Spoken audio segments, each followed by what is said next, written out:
नमस्कार साथियों, best study exam में आप सभी का स्वागत है। दोस्तों, आज हम एक टॉपिक लेकर आए हैं। उस टॉपिक का नाम हुआ महात्मा गांधी। तो चलिए दोस्त, आज हम एक एक करके गांधी जी के बारे में जानते हैं। महात्मा गांधी का मूल नाम मोहनदास करमचंद गांधी था। हमारे महात्मा गांधी का मूल नाम मोहनदास करमचंद गांधी था। गांधी जी के पिता का नाम करमचंद गांधी था। गांधी जी के पिताजी का नाम क्या था? तो करमचंद गांधी था। गांधी जी पोरबंदर गुजरात प्रांत से संबंधित थे। जो गुजरात प्रांत में, गुजरात के पश्चिमी हिस्सा में समुद्र किनारे पोरबंदर जो जगह है, वहीं से गांधी जी का संबंध था। वहीं उनका जन्म हुआ। उनके माता जी का नाम पुतलीबाई है। हमारे महात्मा गांधी के माता जी का नाम पुतलीबाई है। महात्मा गांधी मिडिल स्कूल तक अपना शिक्षा का काम पोरबंदर से ही किए। उनकी प्रारंभिक स्कूली शिक्षा मिडिल स्कूल तक वो पोरबंदर से ही किए। उसके बाद हाई स्कूल की पढ़ाई करने के लिए वो राजकोट गए, वहाँ हाई स्कूल की पढ़ाई करने के लिए।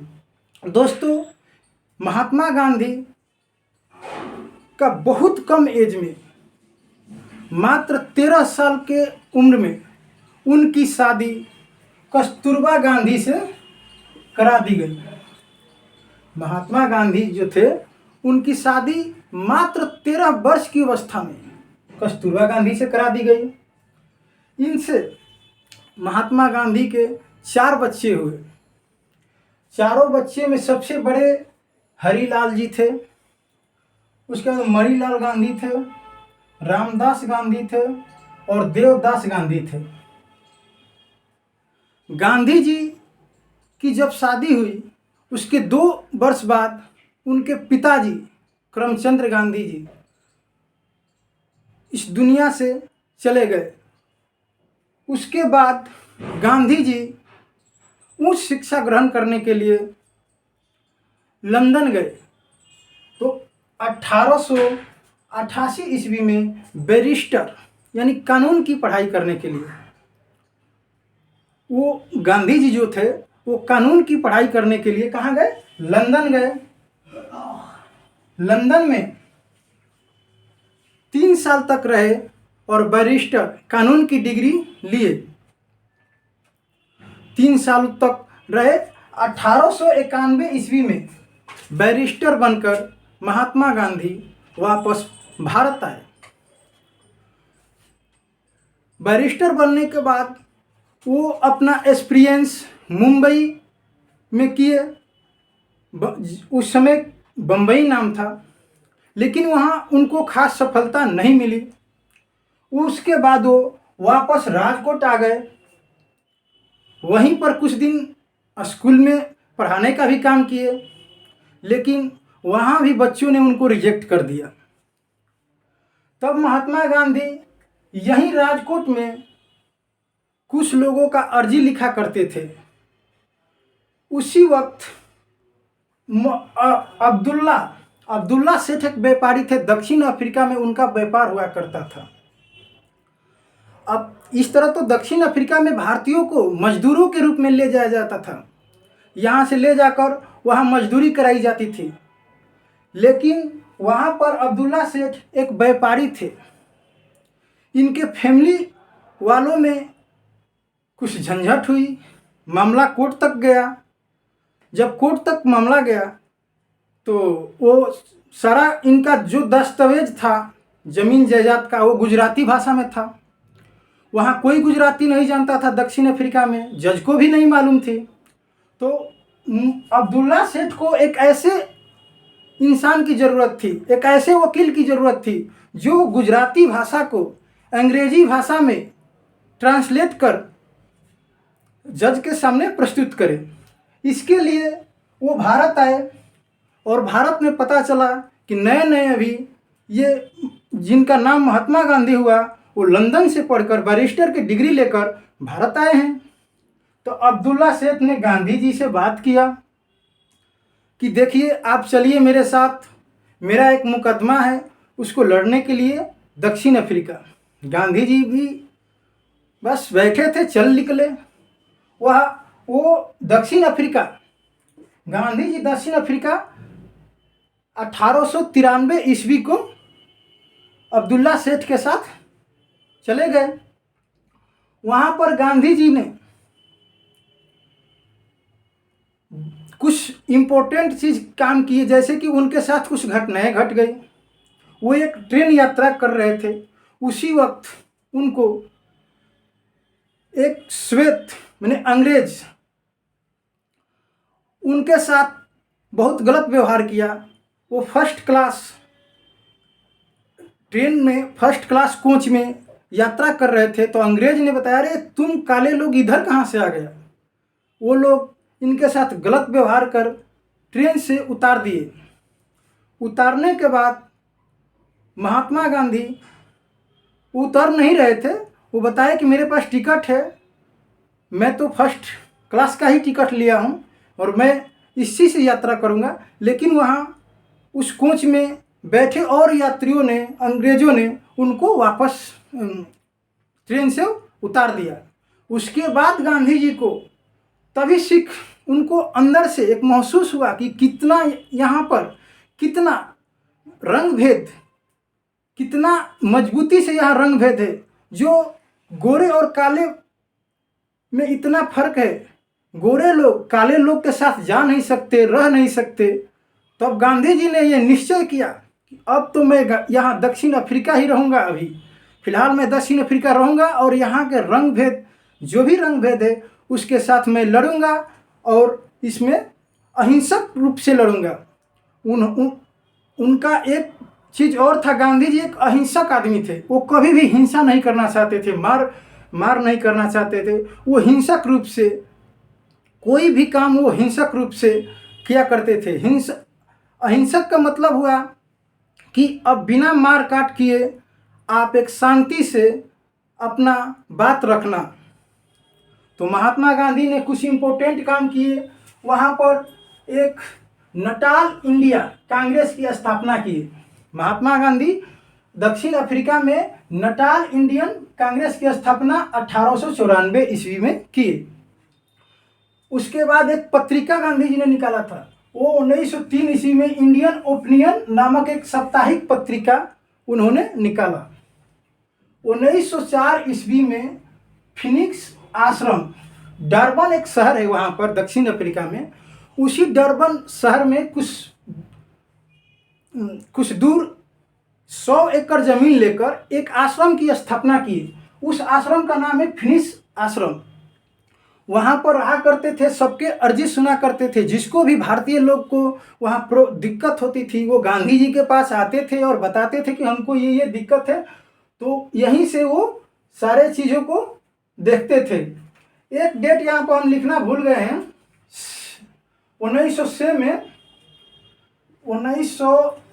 में वो सत्याग्रह पहली बार दक्षिण अफ्रीका में किए थे। 1906 ईस्वी में पहली बार सत्याग्रह दक्षिण अफ्रीका में किए थे। वहाँ पर एक टॉलस्टॉय फार्मा की स्थापना भी 1910 ईस्वी में किए थे। गांधी जी ने वहाँ पर उनका 4-5 काम बहुत इम्पोर्टेंट रहा, जिसमें 1894 का नटाल इंडिया कांग्रेस की स्थापना, 1903 में इंडियन ओपिनियन समाज साप्ताहिक पत्रिका, 1904 में अपने लिए एक आश्रम की स्थापना किए, फिनिक्स आश्रम। 1906 में पहली बार वो दक्षिण अफ्रीका में रंग भेद के लिए वहाँ पर एक सत्याग्रह किए थे। उसके बाद गांधी जी 9 जनवरी 1915 को वापस भारत अफ्रीका से वापस भारत लौटे। भारत लौटने के बाद बम्बई बंदरगाह पर उनकी भयानक स्वागत हुई। उनके गुरु रहे गोपाल कृष्ण गोखले जी ने, उनके दिशा निर्देश में बहुत सारे नेताओं ने जाकर गांधी जी का भयानक स्वागत किया 9 जनवरी 1915 को। गांधी जी के राजनीतिक गुरु गोपाल कृष्ण गोखले के सलाह पर गांधी जी को गोपाल कृष्ण गोखले ने सलाह दिया कि सबसे पहले आप 1 साल तक भारत को भ्रमण कीजिए और भारत के लोगों के बारे में जानिए कि भारत में क्या क्या कमियां हैं और कौन कौन सी टैक्स अंग्रेजी सरकार भारत के लोगों पर देकर उनको दिक्कत में लाई है। इन सब चीज़ों के लिए गोपाल कृष्ण गोखले ने सबसे पहले महात्मा गांधी को 1 साल तक घूमने के लिए, भ्रमण करने के लिए कहा। 1915 में जब महात्मा गांधी आए थे तब ब्रिटिश सरकार ने गांधी जी को केसरे हिंद की उपाधि से सम्मानित किया। जब गांधी जी 1915 में भारत आए तो एक चीज और है, दक्षिण अफ्रीका में भले ही अंग्रेजों का विरोध गांधी जी ने किया, लेकिन दक्षिण अफ्रीका में गांधी जी ने 2 बार अंग्रेजों का साथ भी दिया। एक बोअर विद्रोह था जिसमें वहाँ के दक्षिण अफ्रीका में रह रहे लोगों ने बोअर विद्रोह किया, तो अंग्रेजों का साथ महात्मा गांधी ने उसमें दिया था। एक जुलू विद्रोह था, उसमें भी महात्मा गांधी ने अंग्रेजों का साथ दिया था। तो भारत आए तो उनको केसरी हिंद से उपाधि दी गई। उसके बाद महात्मा गांधी अहमदाबाद में साबरमती नदी के किनारे साबरमती आश्रम, अपने लिए भारत में एक आश्रम बनाए जो आश्रम का नाम था साबरमती आश्रम, साबरमती नदी के किनारे अहमदाबाद में। गांधी जी कुछ दिनों तक शांति निकेतन में भी रहे भारत भ्रमण के दौरान। तब गांधी जी ने 1916 ईस्वी में लखनऊ अधिवेशन में भाग लिया। तो उस समय तक गांधी जी को राष्ट्रीय नेता के रूप में कोई नहीं जानता था। ये तक जानते थे कि दक्षिण अफ्रीका में गांधी जी ने ये काम किए हैं, इनको सभी लोग जाने थे, लेकिन भारत में राष्ट्रीय स्तर के नेता इनको अभी कोई नहीं मानता था। वहाँ पर ये बैठे अधिवेशन में भाग लेने गए थे तो इनको राजकुमार शुक्ल जो बिहार से चंपारण से गए थे उस अधिवेशन में भाग लिए, तो उनसे भेंट हुई। तो राजकुमार शुक्ल ने चंपारण में हो रहे किसानों पर अत्याचार, 3 कठिया पद्धति, जो किसान को 3 कठिया पद्धति का मतलब हुआ कि 1 बीघा में 3 कट्ठा नील की खेती का एग्रीमेंट अंग्रेजों ने किसानों से ले लिया था। शुरू में तो यहाँ रह रहे लोगों को ये पता न चला, वो एग्रीमेंट कर लिए कि ठीक है, हम आपके कहने पर जो एग्रीमेंट है उसके हिसाब से हम 1 बीघा में 3 कट्ठा नील की खेती करेंगे।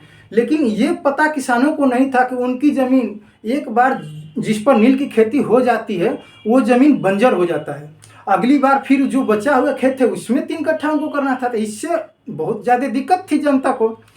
तो ये सब बातें महात्मा गांधी को बताए राजकुमार शुक्ल जी और निमंत्रण दिया कि आप मेरे चंपारण आइए। महात्मा गांधी ने भी उनके निमंत्रण को मान लिया और चंपारण आए। यहाँ पर पहली बार सत्याग्रह किए महात्मा गांधी। भारत में पहली बार सत्याग्रह चंपारण में किए और चंपारण में सत्याग्रह में सफल हुए। किसानों को 3 कठिया पद्धति से मुक्ति मिली, 25% बोनस भी मिला। उसके बाद इनको रविंद्रनाथ टैगोर ने महात्मा की उपाधि दी। सरदानंद सरस्वती भी इनको एक महात्मा बोले थे, लेकिन ज़्यादा बार जिक्र कहीं भी हर बुक में मिलता है तो टैगोर जी का मिलता है। रविंद्रनाथ टैगोर ने इनको महात्मा की उपाधि दी। बदले में गांधी जी ने भी उनको गुरुदेव कहना शुरू कर दिया। उसके बाद गांधी जी अहमदाबाद में मिल मजदूर आंदोलन था। ये मिल मजदूर आंदोलन क्या है इसको समझते हैं। मिल मजदूर आंदोलन क्या था, तो प्लेग में जब प्लेग फैला था तो मिल मालिक ने सभी मजदूरों को कुछ एक्स्ट्रा बोनस देते थे। मान लीजिए कि सभी मजदूर को जो भी उनका पेमेंट हुआ उसमें 100 रुपया अधिक देते थे प्लेग समय में। जब प्लेग ख़त्म हुआ तो उस बोनस को मिल मालिक ने बंद कर दिया। तो मजदूरों ने आंदोलन कर दिया कि ऐसे कैसे हो सकता है, हमको वो बोनस मिलना चाहिए। मालिक का कहना था कि भाई हम जो दे रहे थे ये प्लेग जो बीमारी फैली थी उस समय उसके लिए दे रहे थे, अब प्लेग ख़त्म हो गया, हम इस बोनस को नहीं दे पाएंगे आपको। तो मजदूरों ने कहा कि कैसे नहीं दे सकते, महंगाई तो बढ़ गई है। तो वे लोग दौड़े दौड़े गांधी जी के पास गए। वहीं पर गांधी जी का आश्रम था साबरमती नदी के किनारे। तो फिर गांधी जी ने भूख हड़ताल, पहली बार भूख हड़ताल महात्मा गांधी ने अहमदाबाद में मिल मजदूरों के न्याय के लिए भूख हड़ताल किए थे। उसमें मिल मालिक से बात हुआ। महात्मा गांधी ने वो सारे बोनस तो नहीं दिला पाए, लेकिन जो बोनस मिल रहा था उसका 35% महात्मा गांधी ने मिल मालिक से दिलवा दिए। तो यहाँ भी इनकी जीत हुई। उसके बाद खेड़ा सत्याग्रह 1918 ईस्वी में महात्मा गांधी ने खेड़ा सत्याग्रह, ये भी एक क्या था कि जो भी किसान थे जो खेती करते थे वो जितना उपज होना चाहिए था उससे कम उपज हुआ और अंग्रेजी सरकार ने 23% एक्स्ट्रा कर बढ़ा दिया। दूसरी चीज़ कि इनको किसान का उपज कम हुआ था, अंग्रेजी सरकार ने 23% एक्स्ट्रा कर बढ़ा दिया। इसके लिए खेड़ा सत्याग्रह हुआ जिसमें गांधी जी ने गए और यहाँ पर भी इनको जीत मिली। इन 3 आंदोलनों में गांधी जी राष्ट्रीय स्तर के नेता के रूप में उभरे। 1917, 1918 में 2 चीज़, अहमदाबाद मिल मजदूर और खेड़ा सत्याग्रह में गांधी जी को राष्ट्रीय स्तर का नेता के रूप में इनका वर्चस्व बना। फिर गांधी जी 1919 ईस्वी में खिलाफत आंदोलन किए। इससे पहले गांधी जी जो घटना अमृतसर में घटी उसमें वो केसर हिंद की उपाधि को लौटा दिए। तो उसके बाद गांधी जी ने 1 अगस्त 1920 को असहयोग आंदोलन शुरू किया। 1920 में गांधी जी ने असहयोग आंदोलन शुरू किया। ये असहयोग आंदोलन पूरे भारत में एक संगठित आंदोलन था। लेकिन इसी बीच 5 फरवरी 1922 को चोरी चोरा नामक कांड यूपी में गोरखपुर शहर में घट गई, जिससे महात्मा गांधी बहुत दुखित हुए। ये चोरी चोरा घटना ये हुई कि इसमें अंग्रेजी 20 से 22 पुलिसकर्मियों को जेल में ही लोगों ने जला दिया। इस घटना से महात्मा गांधी बहुत दुखी हुए और 12 फरवरी 1922 को असहयोग आंदोलन वापस ले लिए। इससे भारत के जो नेता थे बहुत दुखी हुए कि महात्मा गांधी बिना कोई सलाह किए 12 फरवरी 1922 को असहयोग आंदोलन को वापस ले लिए। सभी नेताओं का कहना ये था कि घटना एक जगह घटी, आपने पूरा देश से असहयोग आंदोलन वापस क्यों लिए। इससे सभी लोगों ने बहुत दुखित हुए। इससे महात्मा गांधी का इमेज में भी गिरावट आया, इनका जो प्रभाव था कम हुआ। लेकिन एक बार पहली बार महात्मा गांधी इंडियन नेशनल कांग्रेस की अध्यक्षता की 1924 में बेलगांव अधिवेशन में। गांधी जी बेलगांव अधिवेशन में 1924 में पहली बार और ये मात्र एक बार कांग्रेस की अध्यक्षता किए। उसके बाद गांधी जी डंडी यात्रा किए। डंडी यात्रा इनका 12 मार्च 1930 से 6 अप्रैल 1930 नमक पर जो कर बढ़ा हुआ था उसके लिए ये डंडी मार्च किए और 6 अप्रैल 1930 को नमक बनाकर और अंग्रेजी सरकार को दिखा दिया कि हम खुद से भी नमक बना सकते हैं। उसी समय 6 अप्रैल को सविनय अवज्ञा आंदोलन की शुरुआत किए महात्मा गांधी। 5 मार्च 1931 को गांधी इरविन समझौता, जो सविनय अवज्ञा आंदोलन चल रहा था, उसी बीच लंदन में गोलमेज सम्मेलन चल रहा था, तो वहाँ गांधी जी को ले जाना बहुत ज़रूरी था। तो उसके लिए गांधी और इरविन के बीच समझौता हुआ, उसे गांधी इरविन समझौता कहते हैं। ये घटना घटी थी 5 मार्च 1931। ये आज तक के इतिहास में सबसे ज़्यादा बार पूछा जाने वाला क्वेश्चन है एग्ज़ाम में। जो भी कंपटीशन एग्ज़ाम है उसमें सबसे ज़्यादा बार पूछे जाने वाला क्वेश्चन है 5 मार्च 1931 गांधी इरविन समझौता। उसके बाद गांधी जी 24 सितंबर 1932 को पूना पैक्ट, ये पूना पैक्ट किया था। तो ये दलितों के लिए जो निर्वाचित क्षेत्र के लिए जो लड़ाई लड़ रहे थे अंबेडकर, उनके बीच ये पूना पैक्ट हुआ। जिस उनके और गांधी जी के बीच जो समझौता हुआ उसी को हम पूना पैक्ट कहते हैं। ये पूना पैक्ट की घटना 24 सितंबर 1932 को हुई। उसके बाद सबसे ज़्यादा महत्वपूर्ण दिन वो था 9 अगस्त 1942।